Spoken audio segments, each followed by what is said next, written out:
यहूदी की जान सूद में। ये सारा हथकंडा इसका जो है, जो वर्ल्ड डोमिनेशन यहूदी चाह रहा है, वो मालियाती नौइयत की है। वो अपनी हुकूमत कायम नहीं करना चाहता। हुकूमत के तो बड़े खठेड़ होते हैं, बड़ी जिम्मेदारियां होती हैं, लोगों की तनकीदें सुननी पड़ती हैं, भूखे भेड़िए कभी टूट पड़ते हैं।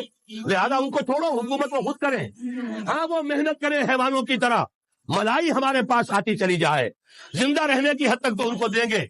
जैसे तांगे वाला घोड़े को भी आखिर दाना तो डालता है कि अगले दिन फिर उसे जोतना है तांगे के अंदर, लेकिन असल कमाई तो उसकी है जो हो रही है। सिर्फ ये मालियाती निजाम और उसका एक ही लफ्ज के अंदर तोड़ है, सूद खत्म और यहूद की गोया की जान निकल जाएगी। यही वजह है, जैसे ही फेडरल शरीयत कोर्ट का फैसला आया था, वो जो कोई चीजें पाइप के अंदर पड़ी हुई थी मदद की, वो भी रोक ली गई।